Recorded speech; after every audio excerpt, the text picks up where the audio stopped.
Diascofoot, le miroir du football de la diaspora congolaise.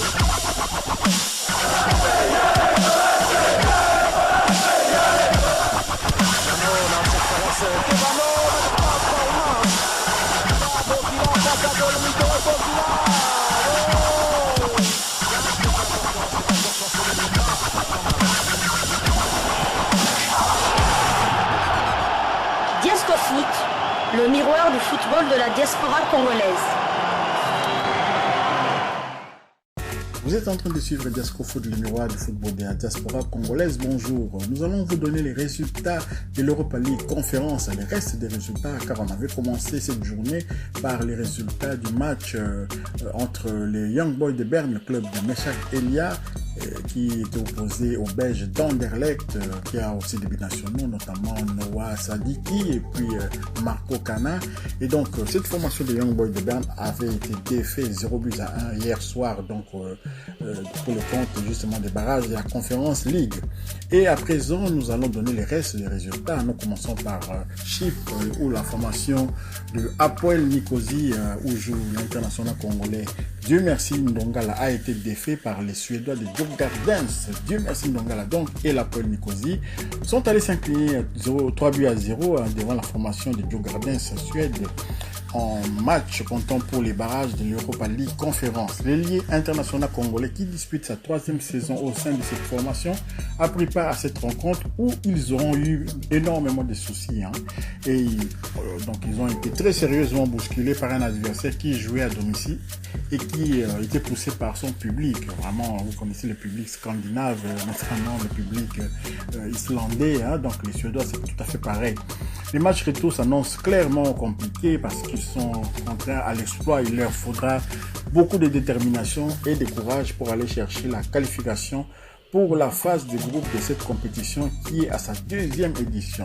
Il faut savoir que les équipes scandinaves, les équipes du nord de l'Europe commencent le championnat assez tôt à cause du froid. Donc comme le froid arrive très tôt également, vers les mois de novembre, comme ça il commence déjà à faire très froid.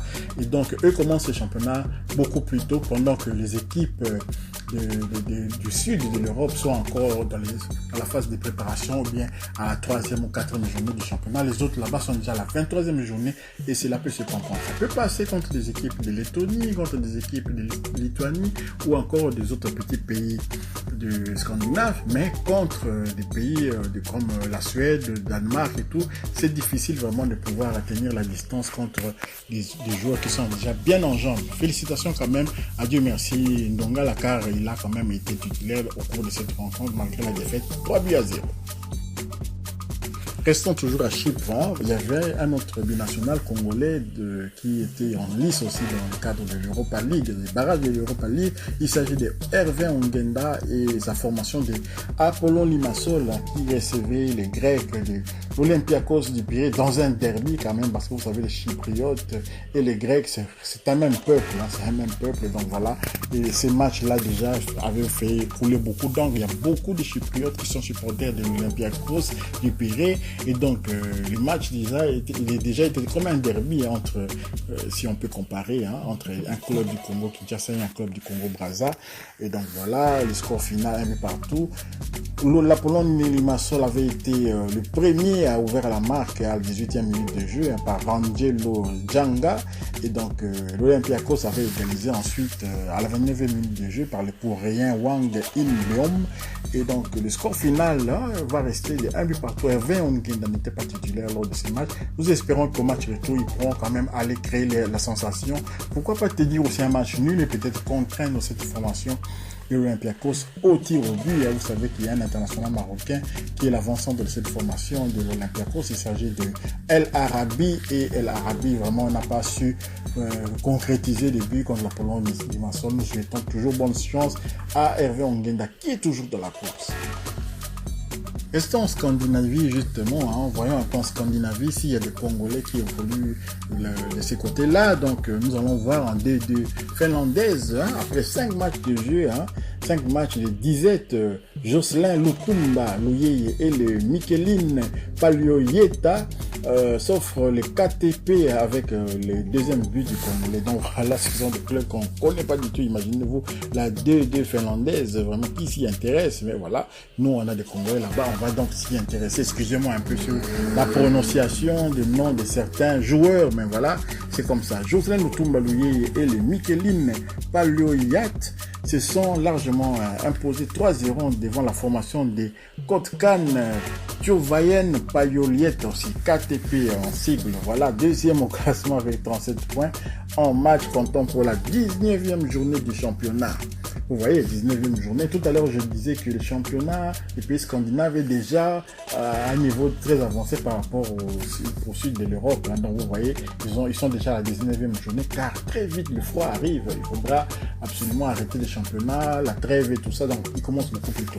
Le milieu de terrain défensif congolais a disputé cette explication et s'est très bien distingué. Il a ouvert le score à la 25e minute de jeu pour les siens, qui leur a permis de se positionner pour la suite de cette partie.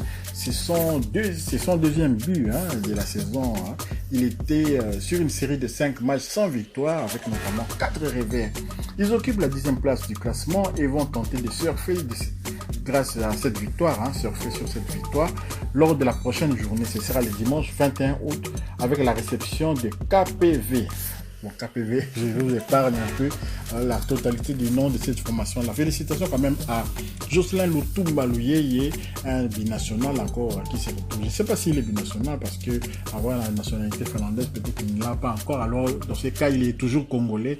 Et donc, bonne chance à lui avec son club de Mikeline Payoyat. Toujours en Scandinavie et cette fois-ci du côté du Danemark où on va vous parler d'une vieille connaissance. Il s'agit de Richard Sukutapassu plutôt. C'est un international germano-congolais. Il a déjà joué dans la catégorie de jeunes pour l'Allemagne et donc voilà.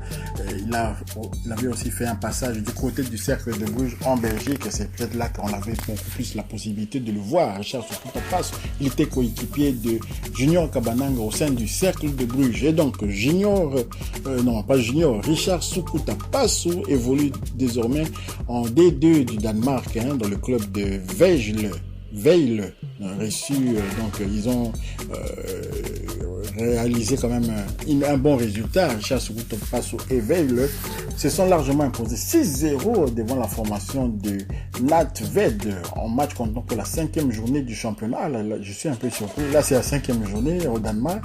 Voilà, donc l'attaquant congolais qui est arrivé cette saison au sein de cette formation en provenance des Meppen Detroit allemands, donc se comporte plutôt bien et c'est évidemment bien intégré dans ces championnats. Vous savez bien que le Danemark, c'est juste au nord de l'Allemagne, du côté de Brême, parce qu'au nord là-bas, il y a Hambourg, Brême, et puis le Danemark est juste de l'autre côté. Donc voilà, pour lui, c'est plus facile aussi, pour ce Sukutapassu, qui vient d'un club de Détroit allemande. Il se comporte plutôt bien, il a été bien intégré, il a fait son apparition sur le terrain en deuxième période. Il faut une superbe entame de la saison avec 5 succès en optant de match 5 sur 5. Donc, il a inscrit 3 buts depuis l'entame de la saison. Il occupe clairement la première place au classement avec 15 points cette formation. Donc, il va recevoir lors du prochain match, c'est-à-dire la 6e journée. Ce sera le samedi 20 août où ils croiseront la formation de Sunderek. C'est compliqué à prononcer, mais voilà. L'essentiel que nous vous donnons les informations. Certains se posaient la question où est passé Richard Sukutapassu, mais voilà, maintenant sa carrière va plutôt dans l'autre sens. Il y a des joueurs comme ça, il n'est pas tellement vieux, il est encore jeune et donc il pouvait encore peut-être espérer jouer plus haut, mais voilà, sa carrière est maintenant du côté du Danemark en début en plus de ça, sur les bancs de touche en plus. Bonne chance quand même à lui. On voulait vous donner des informations sur des joueurs congolais qui jouent aussi en Scandinavie. Voilà, vous êtes servis. Allez, changeons de continent, allons de l'autre côté de la Manche, vraiment complètement vers le Canada pour prendre des nouvelles quand même des compatriotes qui évoluent là-bas. Il n'y a pas que Chris Mavinga qui évolue au club de Toronto FC, il y a aussi d'autres Congolais au Canada, aux États-Unis. Et aujourd'hui, nous allons nous focaliser sur la CONCACAF League. Vous voyez, donc on est la scène africaine de la CAF, on connaît la scène européenne de l'UEFA, Conference League, Europa League, Champions League. Et maintenant, on va vous parler de la CONCACAF League. Et il s'agit de Nathan Mavila et son club, le Pacifique, qui ont été surpris dès les premiers actes par Herediano. Herediano, c'est un club de Costa Rica. Donc voilà, Nathan Mavila et le Pacifique du Canada se sont inclinés 0-1 à domicile devant la formation de Herediano du Costa Rica en match comptant pour la 8e de finale aller de la CONCACAF League, l'équivalent de la Coupe de la Confédération. L'arrière latéral gauche congolais a disputé cette partie où ils peuvent regretter. Ils ont dominé sur le plan territorial mais n'ont pas su concrétiser les quelques actions qui se sont procurées. C'est leur premier revers depuis 8 matchs, toutes compétitions confondues. Donc voilà cette formation du Pacifique du Canada défait à domicile sur la scène de la CONCACAF. C'est vraiment triste. L'ensemble de l'équipe est obligé de sortir un exploit lors du match retour le mercredi 24 août en déplacement donc au Costa Rica contre la formation de Herediano. Ils devront être très solides et surtout patients pour espérer ramener la qualification. Donc courage à Mavila, notre compatriote Mavila qui joue du côté du Pacifique au Canada. Nathan Mavila, c'est un nom peut-être qu'on doit retenir. Bonne chance à lui et bonne chance pour le match retour. Si vous avez aimé quand même ce Diaspora Foot un peu insolite avec de nouveaux noms que nous vous fournissons quand même pour élargir un peu notre rayon de connaissances de joueurs congolais, ça va continuer d'ailleurs. Vous pouvez partager et puis liker aussi. Ceux qui ne sont pas abonnés, abonnez-vous rapidement à Diaspora Foot.